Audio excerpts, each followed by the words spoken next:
saver, beberapa pertimbangan dalam pemilihan lokasi meliputi hal berikut. 1. Profil bisnis meliputi ciri dan karakteristik bisnis yang dijalankan dengan berbagai ukuran capaian atau keberhasilannya.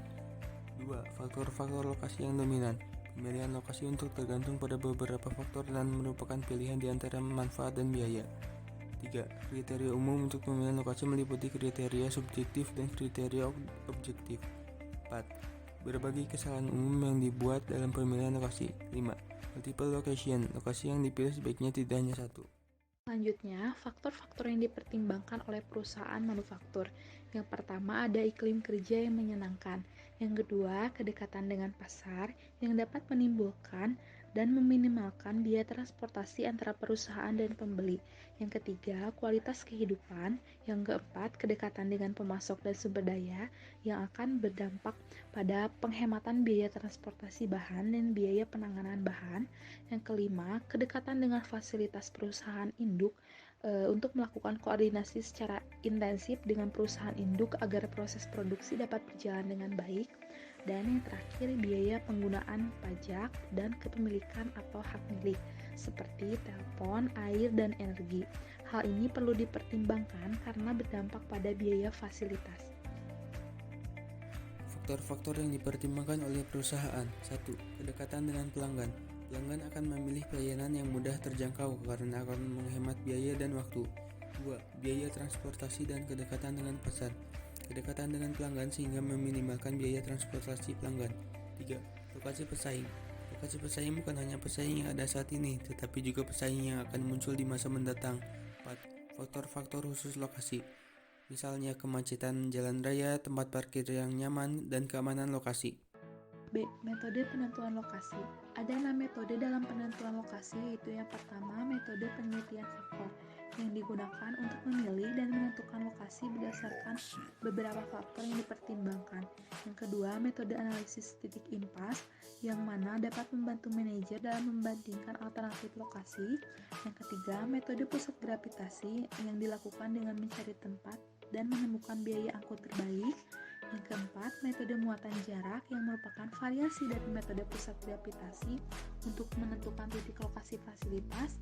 Yang kelima, metode transportasi, dan yang keenam, metode Delphi. Ada 4 pertanyaan yang memerlukan jawaban. 1. Meliputi apa saja pusat tata letak tersebut? Tata letak proses merefleksikan keputusan proses dan memaksimumkan produktivitas. 2. Seberapa besar ruang dan kapasitas yang dibutuhkan? Ketidakcukupan ruang dapat mengurangi produktivitas. 3. Bagaimanakah setiap ruang pelayanan diatur? Banyaknya ruangan, bentuk atau keadaan ruangan dan elemen yang ada di dalamnya saling berhubungan. 4. Di manakah setiap pekerjaan atau proses ditempatkan? Lokasi dapat berpengaruh secara signifikan pada produktivitas. Selanjutnya ada 2 macam tata letak, yaitu relatif dan absolut. Yang pertama, relatif. Relatif di sini sangat dipengaruhi oleh pekerjaan atau proses lain, sedangkan absolut merupakan ruang khusus yang digunakan untuk suatu fasilitas. Tata letak yang mempunyai dampak strategi dan praktik. Menurut Krajewski, hal tersebut dapat memenuhi prioritas persaingan dengan beberapa cara, yaitu meningkatkan kepuasan pelanggan dan penjualan, membantu aliran bahan atau material dan informasi, meningkatkan penggunaan tenaga kerja dan peralatan secara efisien, mengurangi risiko karyawan, memperbaiki moral karyawan, dan memperbaiki komunikasi. Saran tata letak sebagai berikut. 1. Perpindahan orang, material, dan kertas kerja seminimal mungkin. 2. Penggunaan ruang seoptimal mungkin. 3. Fleksibilitas dalam pengaturan pelayanan dan pertumbuhan. 4. Lingkungan fisik yang memuaskan bagi karyawan. 5. Kenyamanan pelanggan selama pelayanan. 6. Penampilan atraktif dari ruang kantor yang diatur bagi manajemen dan pelanggan. Jenis-jenis tata letak operasional. 1. Tata letak aliran fleksibel. Aliran ini digunakan pada kantor yang langsung berhubungan dengan pelanggan, yang disebut front office dan job process. 2. Tata letak aliran lini. Ini digunakan pada pabrikasi back office dan proses lini yang memiliki aliran kerja. 3. Tata letak campuran. Ini mengombinasikan elemen-elemen dari proses yang berbeda, dan proses ini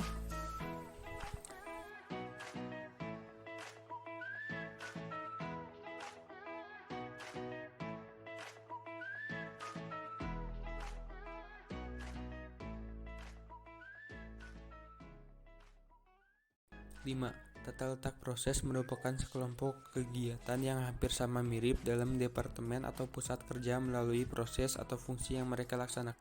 6. Tata letak kantor mempertimbangkan perpindahan informasi baik yang dibawa oleh individu dengan bertatap muka. 7. Tata letak eceran. Banyak manajer operasi eceran mencoba memperlihatkan semua produk yang dijualnya kepada pelanggan. 8. Tata letak gudang. Kegiatan gudang terpusat pada satu lokasi. 9.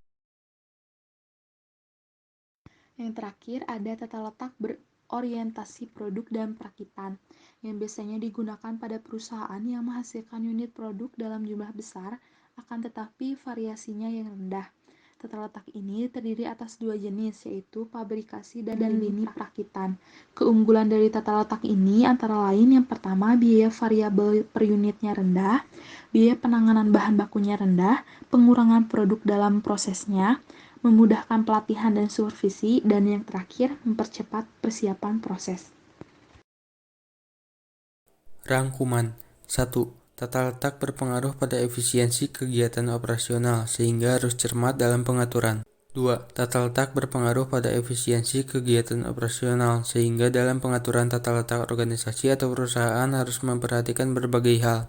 3. Kriteria kinerja tata letak pun harus memperhatikan input-output ataupun proses, termasuk komunikasi antar karyawan atau departemen. 4.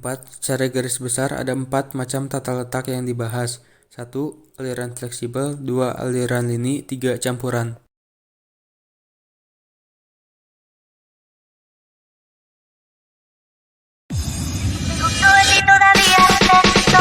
Standing here in an empty room, I saw you there, and my blood ran cold. Take me back to the lips that